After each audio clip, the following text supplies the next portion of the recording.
નમસ્કાર મિત્રો, સ્વાગત છે તમારું અમારી ચેનલ ગુજરાત ન્યૂઝમાં। આજના તાજા અને સૌથી મોટા સમાચાર જોઈએ તો હવામાન નિષ્ણાત અંબાલાલ પટેલે કરી આગાહી। ગુજરાતમાં આવતીકાલથી ગાજવીજ સાથે વરસાદ પડવાના એંધાણ છે। દક્ષિણ ગુજરાત અને દક્ષિણ સૌરાષ્ટ્રમાં આંધી વંટોળ સાથે વરસાદની આગાહી છે। હવામાન નિષ્ણાત અંબાલાલ પટેલે આગાહી કરી છે 10 જૂનથી લો પ્રેશર સિસ્ટમ એક્ટિવ થશે। 12 જૂનથી મુંબઈ અને દક્ષિણ ગુજરાતમાં પડી શકે છે ભારે વરસાદ। 17 જૂને એક સાથે 2 વોલમાર્ક લો પ્રેશરના કારણે પૂર આવે તેવો વરસાદ પડશે તેવી આગાહી કરવામાં આવી છે।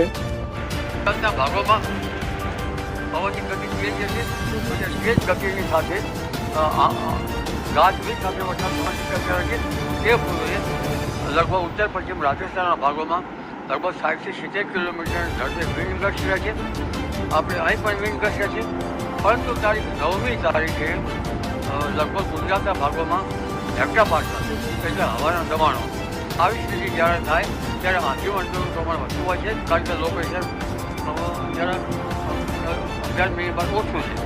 1001 થી 1003 મિનિટ બાદ થાય ત્યારે ગુજરાતમાં વરસાદની સ્થિતિ રહેતી હોય છે અને આ પ્રતિભાતના કારણે ગાજવીજ અને આંધીના વંટોળ પ્રમાણે વરસાદ આવશે અને ઉપલા લેવલમાં બંગાળ ઉપસાગરમાં અને અરબસાગરના ભેજના કારણે વાદળો રચાશે। આ વાદળોના કારણે ગુજરાતમાં ચોમાસું શરૂ થયાના એંધાણ દેખાઈ રહ્યા છે અને આગામી 15 થી 20 દિવસમાં મેઘ સવારી રાજ્યમાં આવી શકે છે।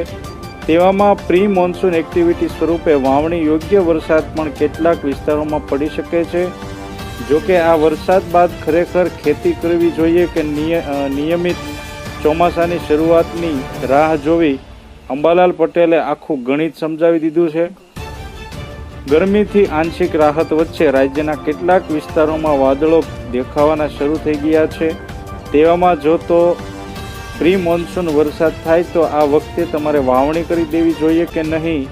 પ્રી મોન્સૂન વરસાદ બાદ ચોમાસાનો વિધિવત વરસાદ ક્યારે આવશે? શું પ્રી મોન્સૂન વરસાદમાં વાવણી કરવાથી વધુ લાભ મળશે? ખેડૂતોને મૂંઝવતા આવા દરેક જુદા જુદા પ્રશ્નોના જવાબ પ્રખ્યાત હવામાન નિષ્ણાત અંબાલાલ પટેલે જણાવ્યા છે। આવો જાણીએ તેમણે ખેડૂતો માટે કામની કઈ સલાહ આપી છે। હવામાન નિષ્ણાત અંબાલાલ પટેલે કહ્યું કે રાજ્યમાં રેકોર્ડ બ્રેક ગરમી બાદ હવે આંશિક રાહત મળશે।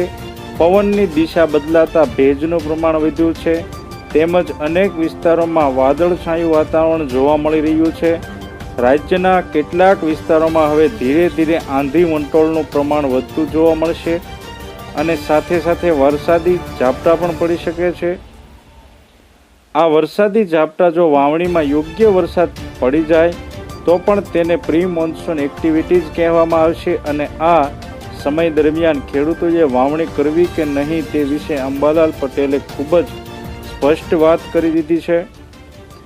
જોકે ગુજરાતમાં ચોમાસું 15 જૂન બાદ શરૂ થતું હોય છે, પરંતુ ચાલુ વર્ષે ચોમાસું સમય કરતાં વહેલું બેસી જશે અને સારો વરસાદ થવાનું પણ અનુમાન છે। તેવામાં અંબાલાલ પટેલે જણાવ્યું કે ખેડૂતો સામાન્ય રીતે ચોમાસાનો વરસાદ થાય તે પહેલાં જ વાવણી કરતા હોય છે।